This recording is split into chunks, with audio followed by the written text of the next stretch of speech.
Hey friends, welcome back and welcome to my channel, Decorating with Embroidery. Wait, did I say that right? I think so.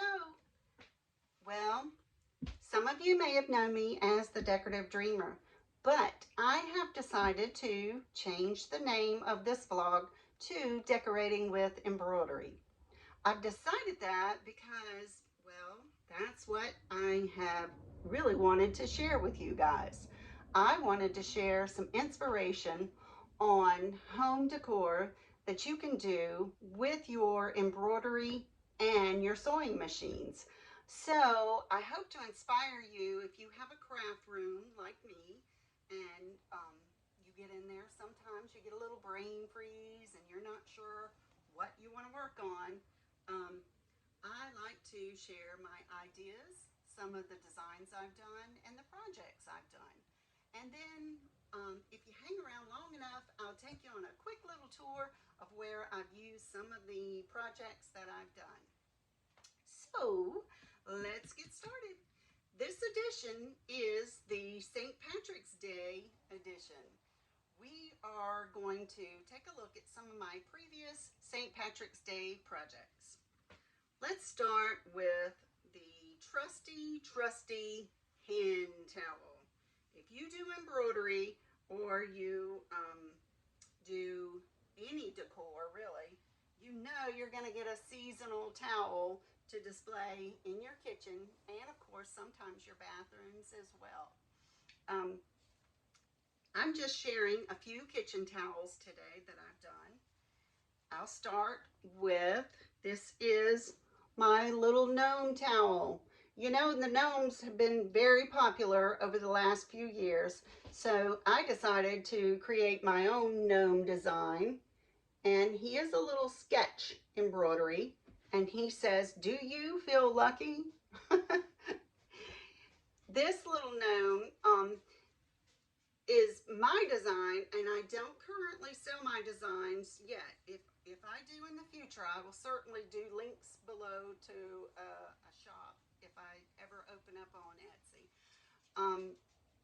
But anyway, you can find lots and lots of gnomes out there at many different embroidery sites. I know Designs by Juju has a whole entire grouping of gnomes that you can buy. Also, I mean, everybody has them. Embroidery Library. Oh my goodness. I'm sure. I'm drawing a blank at other names right now, but y'all, there are gnomes out there. Just, if you're ever looking for design and you want to find something, this is what I always tell my customers when they are looking for something in particular. Of course, if I don't have it or create it for them. But I tell them, when you put in Google, put in St. Patrick's Day gnome embroidery design. Make sure you put in there embroidery design, and then those are the items that are going to pop up for you. And then you'll see all the different designers out there. So anyway, that's a fun little item that I have hanging in my kitchen this year. And this little guy, I do have to say, I got on a kick last year and started a little series of this one. And I started with, I don't know if I started with New Year's or not, but I definitely have a Valentine's, and I have the St. Patrick's Day, I have a Mardi Gras gnome, and I have an Easter gnome. I didn't get any further than that last year. Things got a little busy and hectic, so I kind of backed off of the digitizing on the gnomes. But who knows? I may bring them back and add some more. We need a 4th of July gnome, don't we? Okay. Are you over the gnomes? Next towel. This is a Designs by Juju clover. It's a 4-leaf clover. She has a whole huge selection of the 4-leaf clovers, and you're going to see a few more of those that I embroidered out in just a few minutes. But on this one, I added the words lucky as well. This was one of my very first embroidery projects long ago when I first started. That was one of the first set that I bought, and I just knew I had to have it. So I just love her work. It's beautiful, stitches out beautifully, and this is just a fun little towel to have. Then last year, I also created another design that is a frame around an initial. And I don't know if you can see that this well on this towel. It's been washed, so it's a little wrinkled. But anyway, I made a little clover frame, and it goes perfectly for just a sweet little accent on a towel. This was just a little Walmart dish towel. Love it with the little fringe. These are a great buy. I think they still have them. I'm not 100% sure. But anyway, I bought a pack of those and embroidered on that. Also, with the frame, while I was at it, now that was, I did two different styles. This one, if you can kind of see, it has a little bit of a, almost looks like a little chain link between the clovers. And then this one is just the clovers. I will see if I can hold that up. Oh, that one's kind of wrinkled. Let me swap out with that one. Okay, this is a napkin that I did as well last year. Everybody loves a monogrammed napkin. So I made a couple of those just with some little green checkerboard napkins that I had. They were kind of fun to do on the table. And I've actually I have done, do you tablescape for St. Patrick's Day? I do. I've even cooked St. Patrick's Day meals before. And the funny backstory is my family has always, our last name is a German name, not my married name, but my maiden name. And that came from my father's side of the family. So we've always focused on that. We've not really focused too much on any other ancestry. But so we've always kind of, yes, there's German. We have some German in us and all that. Well, as my mother got older, she did one of the DNA test after we encouraged her, because as she was getting older and got Alzheimer's, she was forgetting more and more things. So we began to talk to her more and more and more and get family information the more we could. Well, we come to find out we've always had a lot of information about her grandmother when she lived in the United States, and then my mother, where she was born, and the travel and the history with all of that. But what we didn't really know or hadn't focused on at the time was her grandmother was Irish. And so anyway, when we did the DNA test, her DNA came back 50 Irish and 50 English American. So that was kind of a surprise. I was like, oh, well, we actually do have some Irish in the family. I have not done the DNA test myself, but I'd love to find that out to see how much of the German was stronger, or how much of the English was stronger, or if the Irish was in there as well. Anyway, fun little fact. Everybody loves to be Irish on St. Patrick's Day, right? Okay, and then for napkins, as far as, we all love a monogram napkin, but we also do love decorative napkins. These are more of the designs by Juju 4-leaf clovers, and I'm just going to run through them very quickly for you to see. Aren't those pretty? I just love these clovers. They were so fun to do. And if you're just sitting there trying to figure out something to do on your machine, jump in. Go get a set of napkins, and you don't have to do the same thing on every napkin. You can do it in a group where it's all the same subject, but there's different items on each napkin. It's a fun way to get experience on your machine, and it's also an enjoyable way to decorate your table. Okay, speaking of decorating your table, this was this year's project that I have to share. I decided to make a table round. this is the first time I made a table round. I used a printed out pattern from Embroidery Library, and I'll provide the link for that, to cut the different pieces of fabric. Then after cutting out my pieces, I did the embroidery. For my design here, I did, whoop, that one's showing upside down right now. You can see I did a teacup with shamrocks, and then I did a shamrock on every other side. And the design will show you to make this petal one big piece. But I decided I wanted to do separate pieces because I wanted that ring around the middle, because I found such a beautiful clover fabric at Hobby Lobby this year. I decided I really wanted to use that. And then along with the green, I decided to do kind of a bluish mint color, which matches my home decor, and also the table setting that I'll show you in a few minutes. If you hang in there, you'll see how beautifully it turned out. For this particular item, I used my newest machine. I have acquired a Destiny 2, a Baby Lock Destiny 2, and I used it to do the quilting.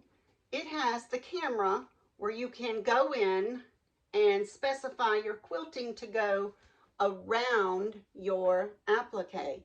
Isn't that cool? I'm learning a lot. That's this machine right back here. I still have my Baby Lock Spirit and my Brother 6 needle, and of course my sewing machine. A girl can never have too many machines in her embroidery sewing machine room, right? Right. You know you agree with that. Okay, anyway, so back to this. I really enjoyed making this. This was a learning process. And on the back, it's just a solid piece.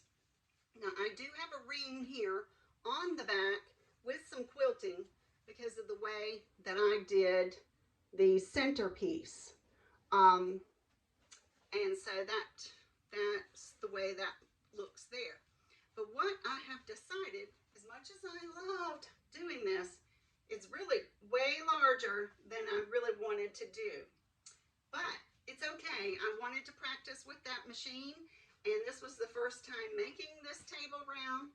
So what I am going to do is I'm going to do another one. I think I'm going to do something with Easter, and I have taken the printout template and reduced the size down in my computer before printing it out, so that the template will be much smaller, and it'll be just small enough to tuck under something, more of a placemat size. I just want something for a little round table that I have, so I don't really want it to be quite this large. But this was fun. This was a learning project. That's the whole point I'm trying to get here. Guys, jump in there. Get in your room. Jump on those machines. You know, if it doesn't turn out the way you thought, you'll learn. You'll know next time, right? I do. Okay, so let's look at one other thing here. Two other items I want to share with you. I have, hold on one second, I dropped one. Of course, I have to show you some freestanding lace items that I did. I did a couple of clover designs, freestanding lace clovers. This one, and these are designs that I created. You can find more freestanding lace clovers out there as well. Again, Google freestanding lace clover embroidery design or freestanding lace shamrock embroidery design. Anyway, that one's mine, and I did this in multiple color combinations. I still use the same color threads, kind of a lime green, a darker green, and then more of a medium green. But so I did that same design in multiple color combinations, as well as this one that I created. It has a little more swirls and designs to it. Quite fun. And then one of the combinations of that you can see. There you go. I guess you can kind of see that. Another color combination. And I also did, because I was really on a digitizing roll that one day, I wanted to do my initial in a Celtic K. So I digitized that, and then I made it into a freestanding lace ornament to hang on a little tree that I did last year. I wasn't going to do it this year. I did a little mini Christmas tree, and I did different designs for each month.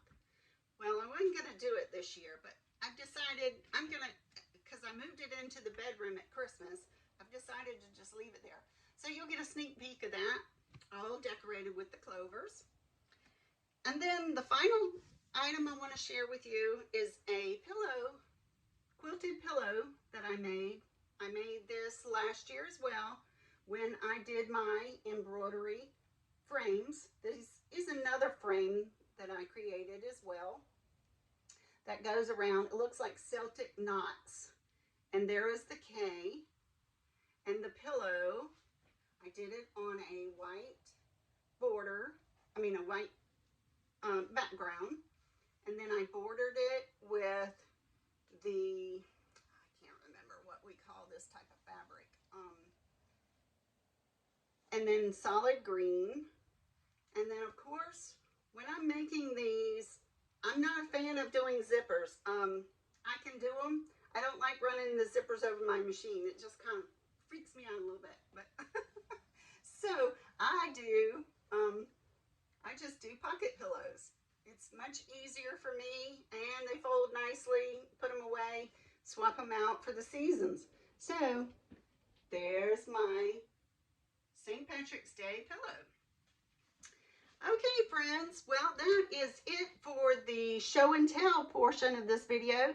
And if you'll hang around, you'll get a quick little tour of where I use these in my home.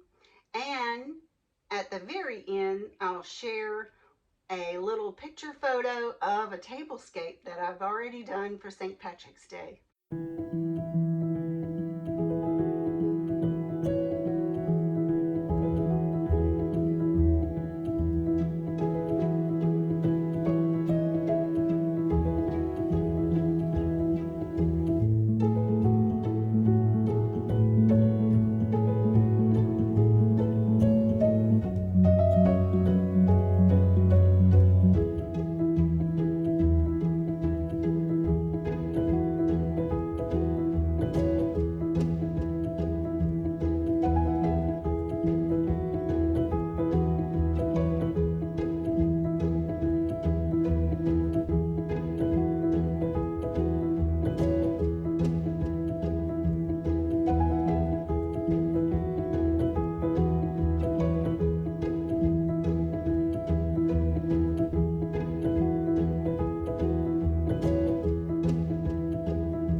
much for hanging in there, and I really do appreciate you being here.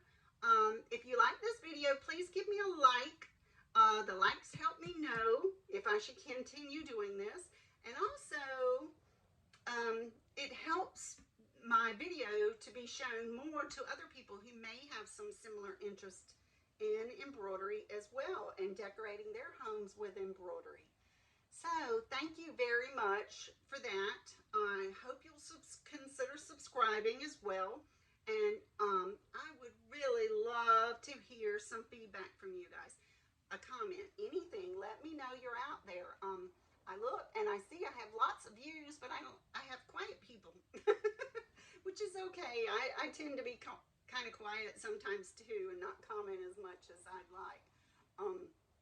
But anyway, if you're there, give me a comment. Let me know you're there. And thank you so much for coming by today. I hope you will join me again. I'm thinking I may, if I can, get the tutorial together on how I do the table round. Again, I'm going to do a much smaller version.